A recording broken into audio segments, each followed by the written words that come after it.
Bonjour à toutes et à tous et bienvenue à bord du Sankofa qui décolle en ce 20 mars vers la Tunisie avec une escale à Paris où nous atterrissons en ce 20 mars 1956 sous une pluie fine et un vent très doux.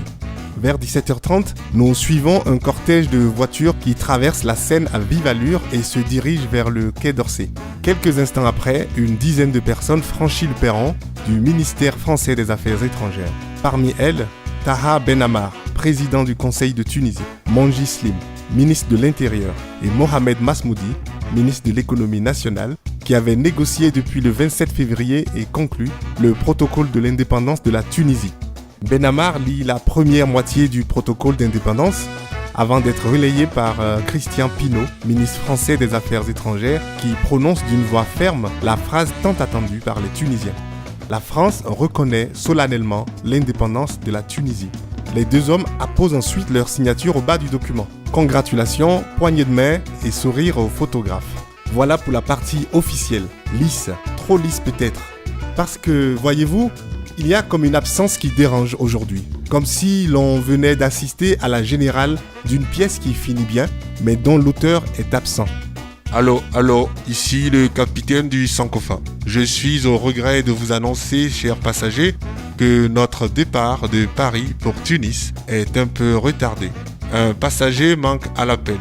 Nous appelons le passager Habib Bourguiba à rejoindre le vol maintenant.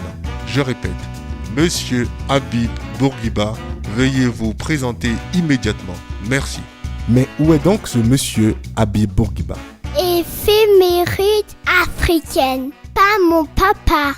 Habib Bourguiba, le combattant suprême, chef du Néo-Destour, est bien présent dans la capitale française, juste à quelques centaines de mètres de là. Il est là, pensif, arpentant sa chambre parisienne.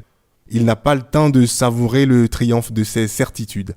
L'avenir est déjà là, devant lui, avec ses incertitudes. Cette indépendance est l'aboutissement des revendications menées par le Destour, parti fondé en 1920 par le Tchèque Talabi, et plus encore le Néo-Destour, parti indépendantiste plus radical que le précédent, fondé en 1934 par Habib Bourguiba lui-même. Il avait alors été aussitôt arrêté, mais relâché 2 ans plus tard par le gouvernement de Léon Blum. La Tunisie pourtant ne semblait pas destinée à un tel sort, puisque dès le 19e siècle, la Tunisie est un bellica, c'est-à-dire un territoire sous la juridiction d'un bey, un chef de clan. Un bellica autonome de l'Empire ottoman qui avait connu une modernisation sans précédent dans le monde arabe. Premier pays musulman à abolir l'esclavage et à se doter d'une constitution.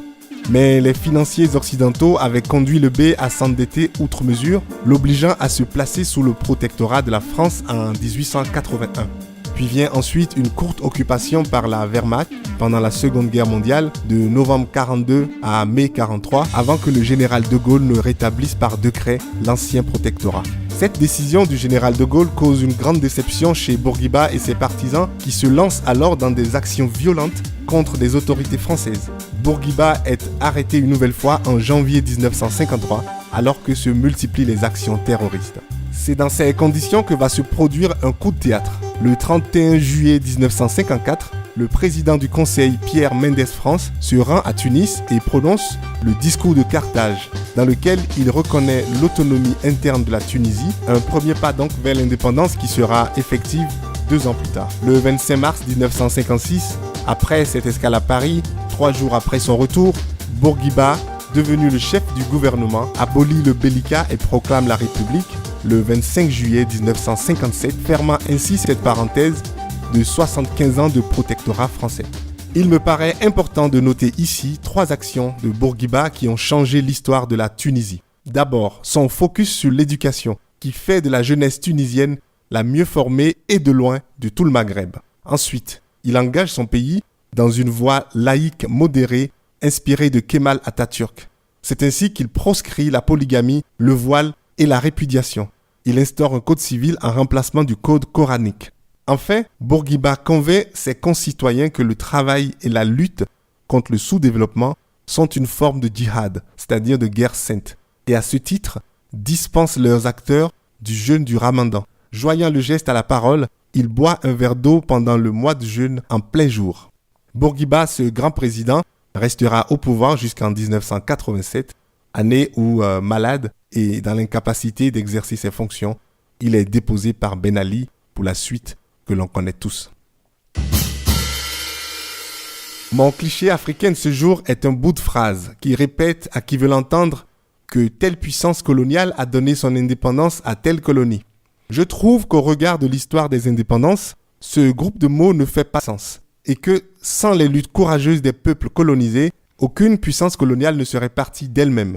Il est temps de bannir certaines phrases qui continuent de renier silencieusement l'histoire. Que pensez-vous de ce cliché à peu près définitif ? Oui, j'attends vos clichés à vous, définitifs ou pas, sur notre histoire à tous et je vous retrouve sans faute demain à bord du Sankofa. Merci.